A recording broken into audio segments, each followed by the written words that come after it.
I'm here with the housemates, and we are here to explore the Museum of Natural and Cultural Heritage. But before we enter the museum, I would like to talk about the architecture of the museum. So kindly get up so that I explain what we are seeing here to you. If you look at the building behind me, this building was built in 2003, and this building is actually a representation of what we have in the reserve. So if you look at the central portion, you can see that it's pointed like a hill. And then the surface looks like rocks. Yes, and so that is representing the hills and the rocks that we have in the reserve. If you look at the roofs, you check the roof on this side and the roof on the other side. I believe all of you have watched Batman. And so you know how the wings of a bat looks like. Yeah, so the roof is representing the wings of a bat. So we actually have a cave in this reserve which houses the bat. So the cave used to be the palace of the ancestral tribal chief of the Shai people. But once they were sacked from here, the bats have taken over that cave, and we call the cave the Bat Cave. So currently, at the time the museum was being built, it was our most popular attraction. And so the architects thought it wise to use what we have in the reserve and incorporate that into the architecture of the building that we have here. And so we'll be going inside and we'll get the opportunity to see some natural artifacts which are in the forms of animal skins, animal parts, animal skeletons. And then we also get the opportunity to also see some archaeological artifacts from the places that the Shai people were living. We'll find some from other areas in northern Ghana and some from the Krobo Mountains, and will also help us to understand how our ancestors were surviving in the societies that they were living in. So brace yourself for an amazing experience here at the museum. So let's enter. If you look at this area, you can see we have the elephants in quite an amazing pose. There's also elephants here. And these pictures, we also have a picture showing how archaeological works are done. And these pictures are to market other areas managed by the Forestry Commission as well. So these types of elephants can be found at the Mole National Park.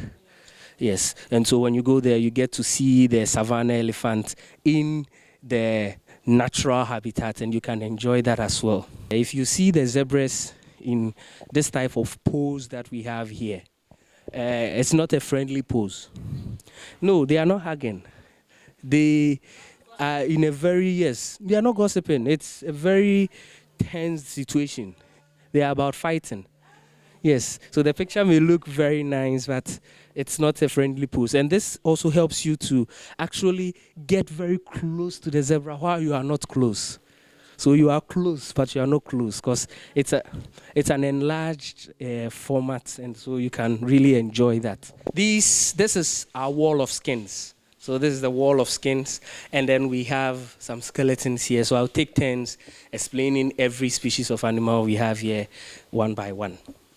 So anytime I touch this, I remember Mobutu Sese Seko. Yes, he's one of, he was the ruler of Zaire, which is modern day DR Congo. And he used to have the skin of the leopard always in his apparel. We don't encourage that as conservationists, but it's something that I always reference. Yes, so this is an actual skin of a leopard. You can touch it, but don't scratch it. It feels very nice and soft. The leopard is an amazing animal. In Ghana, if you want to see leopards, you can visit the Mole National Park or the Bui National Park. That is where we have confirmed sightings of them. But as I said, animals that are living in situ, we can't promise you that you are going to see them. I would be Professor Lionel if I tell you you are going to see them. This is the exoskeleton of a Nile crocodile. So in Ghana, we have three types of crocodiles. We have the Nile crocodile, we have the snorted crocodile, and then we also have the dwarf crocodile. So this is the exoskeleton of the dwarf crocodile. This is the Nile crocodile, but they are called Nile crocodile not because they can only be found in the Nile River, but they can be found in other rivers also. But it was in the Nile River that they were studied extensively. And that is why they have been named after the Nile River. So Nile crocodile. And they are the largest crocodile species we have in the world. They can be about 12 feet in length. So you look at this, add the skull over there. So the skull of the crocodile is over there. This is a monitor lizard, mampam.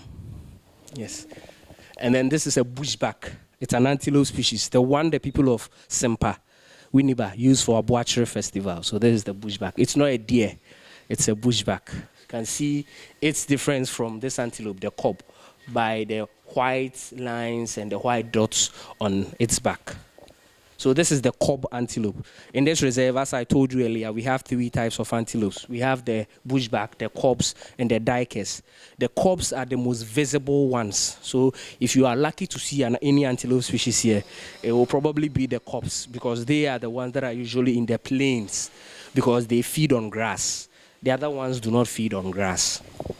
We have the skin of the baboons also here. This cob antelope, this is how their skull looks like. So the males have horns, and this is how their horns look like.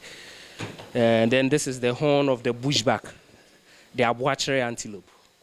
This is how their head looks like, and this is how they are. And then we have the skull of the buffalo. So this is the African buffalo. This is the zebra. And then this is a giant tortoise. This is a giant tortoise. And then this smaller one is a terrapin. This is a terrapin. So this is a hippo, the skull of a hippo. In Ghana, if you want to see hippos, you can visit the Bui National Park to go to where they do the hippo viewing.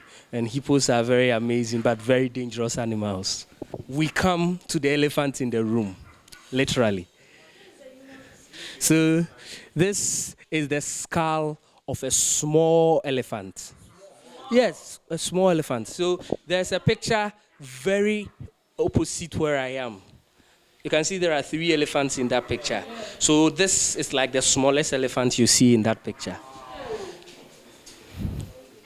So this is the skull, but this doesn't form the complete head structure of the elephant. The lower jaw as well as the skull come together to form the bone structure of the head of the elephant. This is the foot of the baby elephant.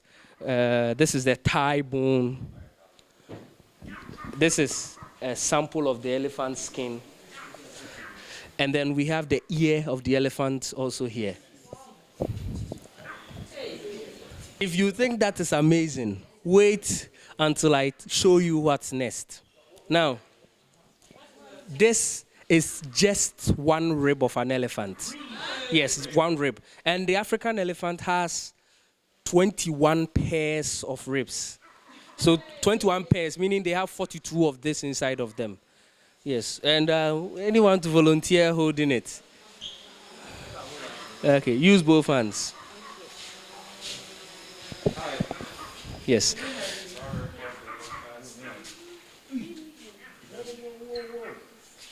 Yes, so this is just one rib. So they have 42 of this in the form of a cage inside of them. Oh, no, we don't encourage that. This is just for educative purposes.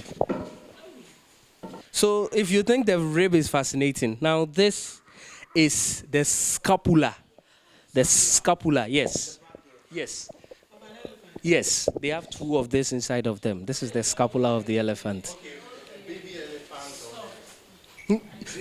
Yes, a big elephant.